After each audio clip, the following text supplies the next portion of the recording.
In our second Bengals UK interview, we hear a little bit more from Dennis Moss, who you heard in our original first interview. This time we hear more on his thoughts about Cincinnati and actually going to see the Bengals at Paul Brown Stadium. This is then followed up by an exclusive interview with superfan Shawn Moore.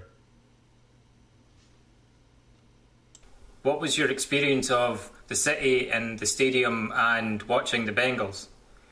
Well, I'll tell you what, I was really lucky in Cincinnati. I did couch surfing. Again, Cincinnati is a place that doesn't have any hostels. And a lovely guy on couch surfing, a guy called Billy, he's a big soccer fan. He's an Everton fan. And I asked him, why Everton? But he looked after me. I stayed at his house for 3 days. He was a lovely guy. He drove me all around. I'm actually wearing, it's a shame I can't show you, I've got a pair of socks on that I bought in Cincinnati. And they're of the baseball team called the Cincinnati Reds. And basically, the reason why I bought these socks is because we walked past the stadium. He was showing me around. It was a couple of hours before the game. And I think one of their nicknames is the Reds. And I'm an Arsenal fan. So we just went into the shop to have a look round. And I just really liked a lot of their stuff. So I bought a pair of the Cincinnati Red socks, and I'm wearing them as we speak. I'm really excited. And I'll tell you one thing. I wanted to say a bit more about your place, Cincinnati. It's a really lovely little city. I absolutely loved it. And it would be definitely, I'd say, in my top 5 to 10 places I've been. Because what I liked about it, where I stayed was nice. The stadium is very central to downtown. Again, quite easy to get to. Lots of nice trendy bars on the river. And I met some great people there. And I've got to mention a guy who I met. He's one of the nicest guys I've met on my tour. His nickname is Houday, and his name's Shawn Moore. And I recommend you guys to get in touch with him. He's a super fan of the Cincinnati Bengals. So I actually watched the game with him that day. Some people there gave me a ticket for free. I spent time with this guy, Shawn, at his tailgate. They fed me, gave me all the beers I wanted, just spoilt me rotten. And he's one of the nicest guys I've met, because every time I go somewhere like today, he's put me in touch with the superfan for the Rams, and his name's the Ram Man. So, Shawn, I want to say a big thank you to you. And because of you, I'm a big fan of the Bengals now, because he really has been a great, great friend to me. That's great to hear. Is that Shawn who wears a giant, is it like a giant cowboy hat? Yep, that's the man, and his nickname is Houday. Yeah.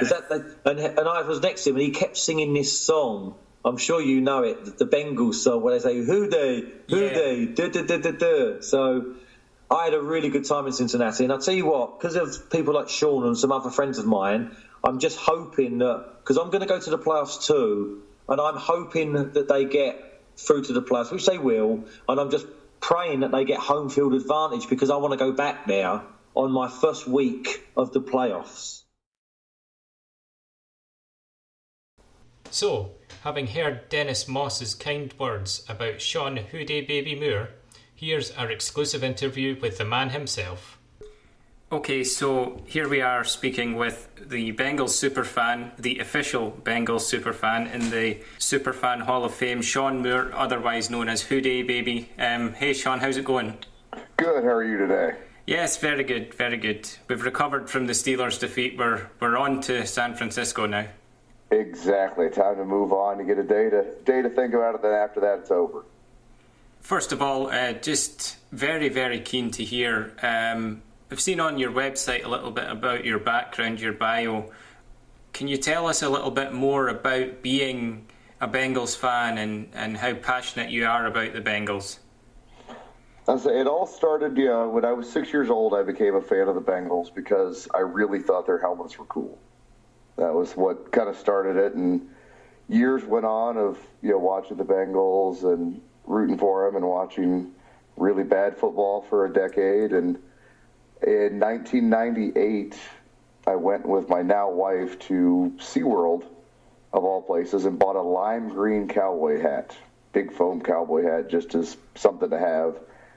And she had bought me tickets to go see the last game at Riverfront Stadium, or Synergy Field, but I refused to call it that. And I thought it would be kind of cool. I was going to spray paint that hat and wear some face paint. So from there, Who Day Baby was born, all with a couple cans of spray paint and some Halloween face paint. So through the years, that has evolved into what it is now. I got inducted into the Hall of Fame in 2003 as the Ultimate Bengals fan. Joined the Pro Football Ultimate Fan Association, which is the group of all the fans that have been inducted into the Hall of Fame over the years. And so for 17 years now, I have been Who Day Baby. We know that you're a big-time friend of another superfan, Sam the Ram. How did that connection come about? That was through wow, I can't talk today.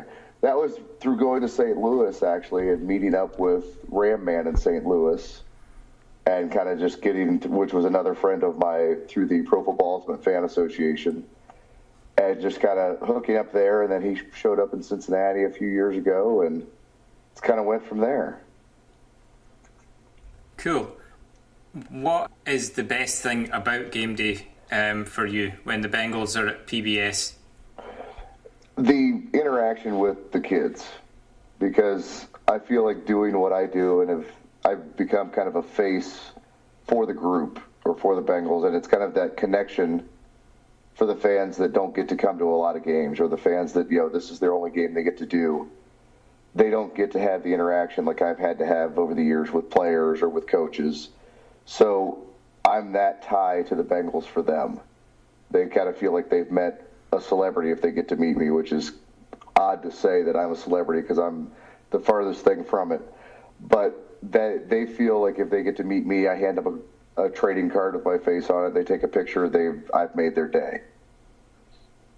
That's great to hear, and I think we would all over here certainly acknowledge that we would see you as a celebrity, but it is very nice that you're so humble with it as well, because of course there are some teams that are very much more obnoxious and in your face, and we'd like to think maybe the Bengals are a little bit more of a family club, if that's an apt description, do you think? Yes, I think so. And I've come across in my years of doing this super fans from other teams that they feel as if the team owes them something and that they should get, financially compensated for what they do or get special treatment because they do what they do. I get nothing from the Bengals to do what I do. I don't get paid for it. I do it because I love my team. I do it because I love the fans. I do it because I love the interaction with people that I get to have. Do you watch Beyond the Stripes at all? Not really. I wish that I did more, but it's kind of one of those things where usually it's on while I'm in the gym. Yeah, that's fair enough. It's just a point that we kind of have picked up on from a recent episode where Adam Jones was on, and they discussed how on a Sunday morning Adam Jones wakes up as a different person. It's game day, he's kind of in the zone. Do you have a zone on Sundays, or if it's a, say, Thursday night football game day against Cleveland, is there a mood that you get in on game day, or are you just always kind of in the same kind of mood? I tend to think that I'm a completely different person on game days, and I've had people tell me that they were convinced I have multiple personalities, because when I'm not in full Who Day Baby mode, I'm a very kind of calm guy, quiet, reserved, and then on game day I become this persona that has become myself over these years. Because during the week, my 9 to 5 job, I do before and after school care with kindergarten through 5th graders.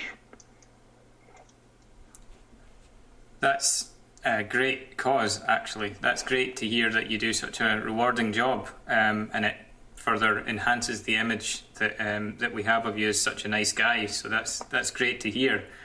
Just a little bit more about the Bengals of this season. I mean, you've been a fan for over a decade, certainly as a super fan.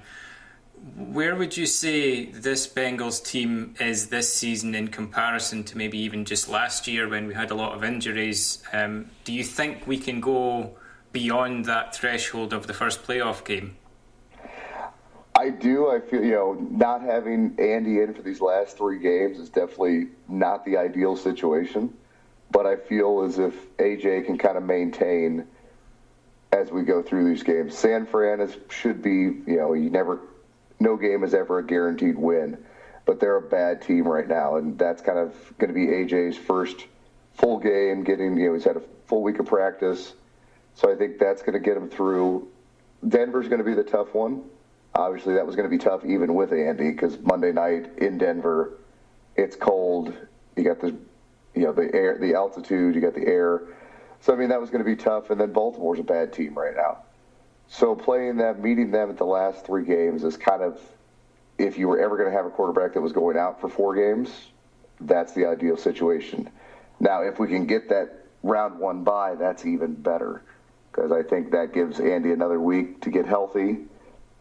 And who knows if we end up, in a wild card spot, not with that first round bye, that maybe AJ's in there and he can pull it off. Just kind of that, you see all these stories years past, we've all seen it, where the backup quarterback comes in and shines because they want to show people what they have.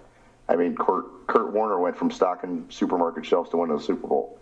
So I always believe anything's possible, and I think this team is much different than the one last year. Seems to be more cohesiveness. They seem to be just, everybody's feeding off of each other. Do you play football yourself at all? I did in my high school days, and I had one offer to play football in college when I graduated high school, and I was just done. I'd played for, 12 years and decided that I was done playing football. So. Yeah, Reggie Nelson mentioned that recently, how he'd been playing the game since he was 6 years old. So I guess in the States, there is that kind of football culture there. You answer a question on your website saying how long it takes for you to before you even arrive at your seat at the game, or even at the tailgate, it takes you 45 minutes to get ready and then a 2-hour drive.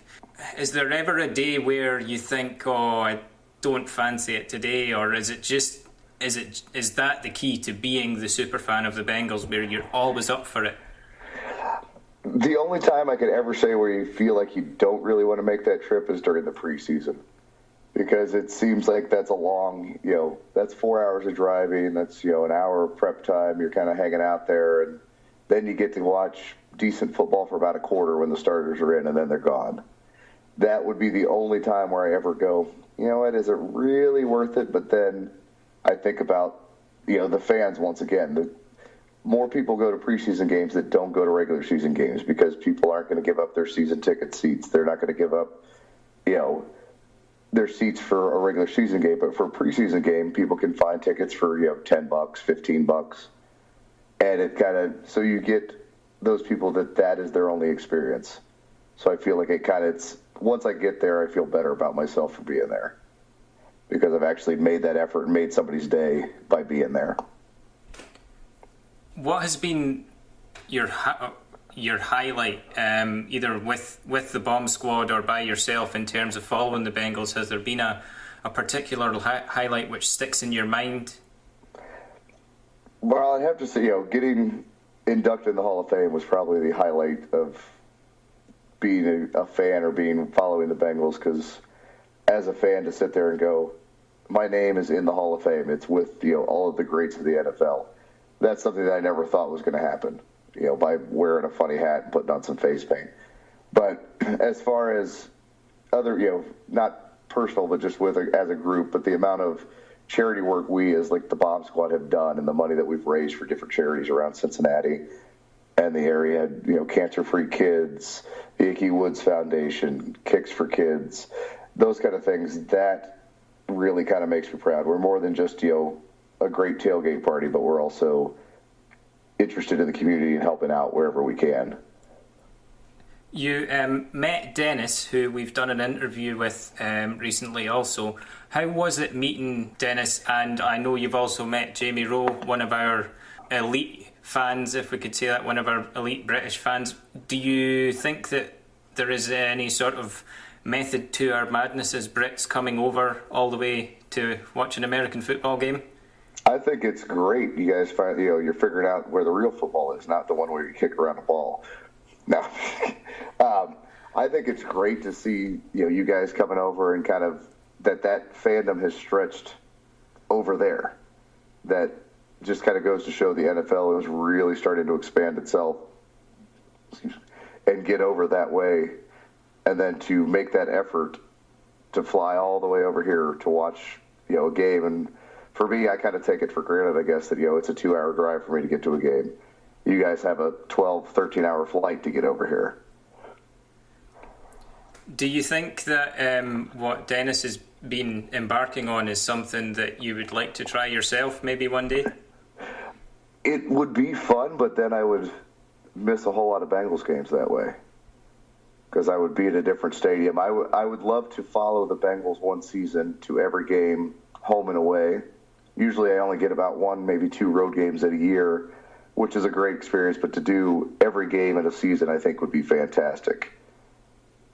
But maybe when in my older days, when I hang up the cowboy hat and take off the face paint, maybe I could do the all 32 stadium tour just to kind of check it out. Can we maybe expect to see you at the London game next year? It is definitely on my radar. We've kind of started researching flights and getting all of that stuff in. The cost part is the tough part to figure out. Got to budget that out. I've been talking to a few guys over there. I don't know if you know Tim Knowles or not. Yeah. But he's a guy that I've been talking to. He'd come over for a game a few years ago. So we're trying to figure it out to get a bunch of us over there. Fantastic. We really are looking forward to seeing you all. It's since the announcement, I think the excitement both sides of the Atlantic has been ramped up 100 times. So yeah, it'll be fantastic to actually welcome you all to. Well, even for me, as someone who lives hundreds of miles away from London, it'll still be nice to welcome you to Britain, and see if we can introduce a bit of American football culture into the Wembley experience, Yeah, I say it's kind of funny. Ever since the announcement, it seems like it's come up at every tailgate since, as to who's thinking about it, where is it. It's been definitely in everybody's discussion since the announcement has come out. So the excitement is definitely there. The possibility for a lot of, at least the bomb squad coming over seems to be there. So hopefully we can have a bomb squad invasion. Most definitely, and we can have a contest to see who can drink the most in the allotted tailgate time. Although for fans that go across to meet you guys, it's just the culture is so it's almost like it's a little bit more liberal, if we can use that term. Do you think that in the postseason you miss the actual experience of the weekend game? How do you fill your time when the Bengals are not in season? I actually have to spend time with my wife when that happens. That's my time to catch up. That's when I see family. That's when I see my friends, because during football season, doesn't really happen unless you have to show up at a tailgate on Sunday. I don't really see you, because during the week it's go to work, go to the gym, come home, and then Sunday mornings we're off. But during the postseason, I spend, I follow what's going on and kind of, I'm not a big draft guy. I don't follow college football, so then once the draft comes around, I kind of go, okay, we'll see what this guy does. And then basically it's just waiting until training camp starts. It's kind of just one big countdown.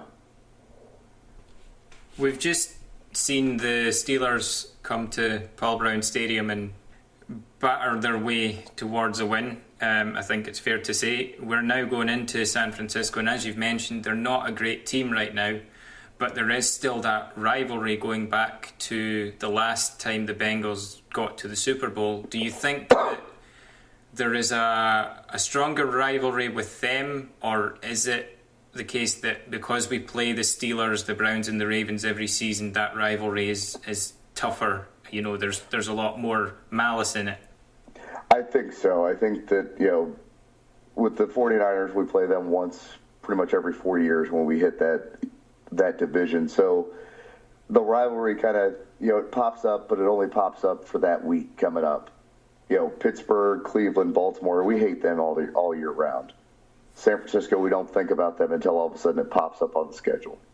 So I think that, especially Pittsburgh. Pittsburgh is that rivalry and has become just ugly between the players and now the fans. And it's just, I try to like all fans, and I have a really hard time with most Steelers fans. I have some really good Steeler fans friends, but it's really hard to like those guys. Do you think we can go all the way this year? Of course, I say that every year. Now, I do. I think that this team has something different. It's going to be tough getting out of the AFC, and then I would love to see if we could get to the Super Bowl and play Carolina, to see what we could do against those guys.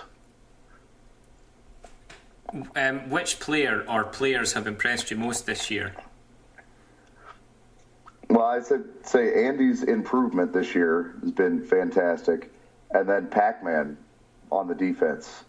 He's having I would say a Pro Bowl year. Just shutting down the corners. It's just fantastic. And then of course there's Eifert, who we see what he would have had last year had he not went out.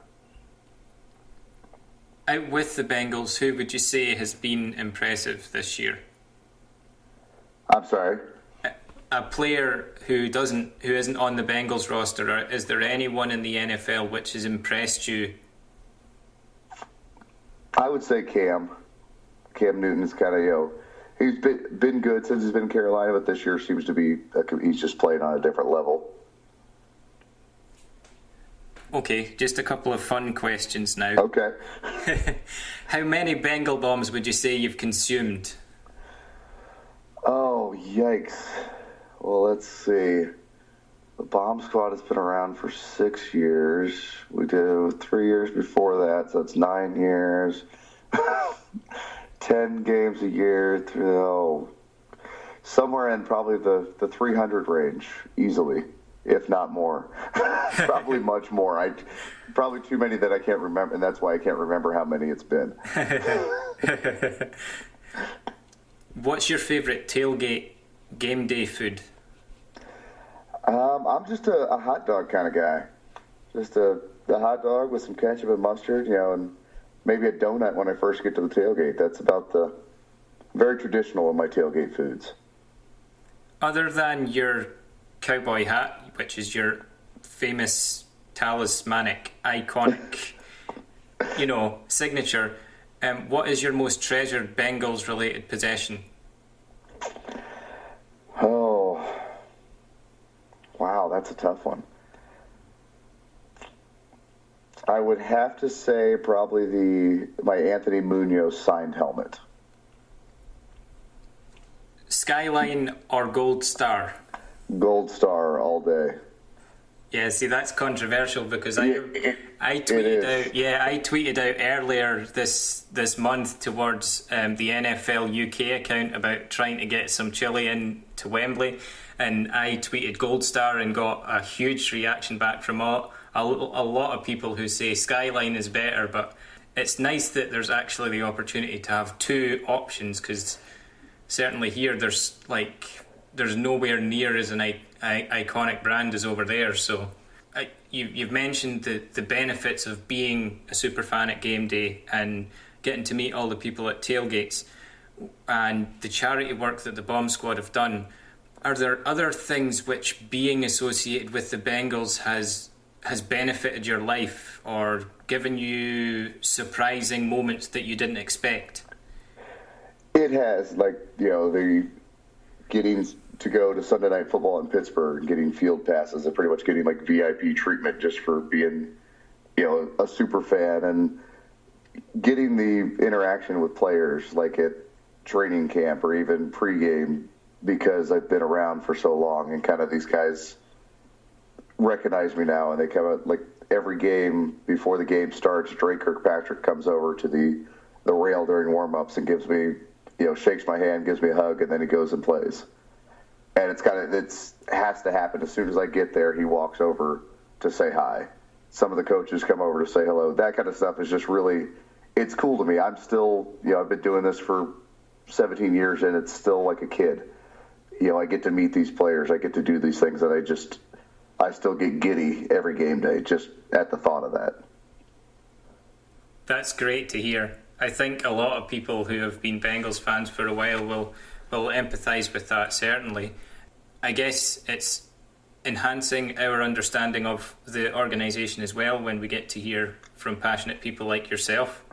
And we kind of noticed that at our first Bengals UK meetup, just how much that has transcended. We had like a ridiculous amount of people that attended, and I think that belies the myth that we are the Bungles and no one's heard of us. I mean, do you think that the Bengals have taken steps forward in the past even couple of years in terms of their being known and accessible to fans? I think they have. They've kind of, and like I said, the Bungle persona has kind of gone away, and people know the Bengals. They know who they are. They know what they're doing. Now, if we can get that playoff monkey off our back, that'll be even better, because I've had plenty of people that I run into like, oh, Bengals are looking great. Now, if only they can win in the playoffs. That kind of, it's, so they've gotten there. They're making the steps. They just kind of need to make, one more step, or a giant leap even would be great. But people know the Bengals. People are, they're a threat. People understand that. So it's definitely an improvement. Just looking back on what is maybe the sort of more sad aspect of Bengals history, it's coming up for the anniversary of Chris Henry's accident and untimely death. Do you have any lasting memories of him as a player, or any thoughts on that? It's, truly one of the, was a tragic situation, and I still believe that had he not broken his arm, that he'd still be here. He, I think, was one of those players who was still, he was a troubled individual, obviously, but not having the structure of being in the NFL program, of being at practice or having meetings, I think, is what kind of set him over the edge. He had too much free time. But as far as like interactions, I remember going to a charity basketball game a couple of years, probably about a year before his death, and he was in that game, and he was just, having a blast there. His kids were there, just interacting with everybody, just took time to sign whatever anybody had. Just an overall just great guy. So to see him, somebody who had obviously started to turn their life around for the better, and then to have it end so soon, it was just sad to see. How would you reflect on Marvin Lewis's tenure as Bengals coach? I'm probably in the minority, but I think that he's done a great job here. He came in and turned this program around. We went through coach after coach after coach, lasting a year, maybe two. We were kind of on the Cleveland Browns coaching schedule for years, the way that they are now. And he's definitely made this team something different than it was. At times, I feel he's lacked the discipline that's needed for some of these guys, but I would take him over most coaches in the NFL any day of the week. It's great to get your perspective on that, because as you say, Marvin, Andy, they kind of, I don't know if you've heard of the yeast extract called Marmite that we have over here. It's like that sort of, we either love them or hate them, and the fan base seems quite divided over whether Marvin is the right coach and whether it's Andy or AJ that should be leading the team. So it is very nice to get a perspective on that. I'm sorry to put you on the spot here, but is there any chance we could hear you doing either one of your game day tailgate chants or speeches, or even the Who Dey chant? We can do that. Let's see. We can get the first down chant that I do in the stands if you'd like. Yeah, that would be excellent. And then we can do a Who Dey chant after that if you want, even. Yeah, that would be an honor to hear. Yeah. All right. So every game after whatever we score a first down, whether we're winning or losing, everybody kind of looks to me in my section and we go 1, 2, 3, move the chains, first down Cincinnati. Awesome. And then of course you got Who Dey think gonna beat them Bengals? Who Dey think gonna beat them Bengals? Nobody. Awesome. Thank you so much, Shawn. You're welcome, Ben.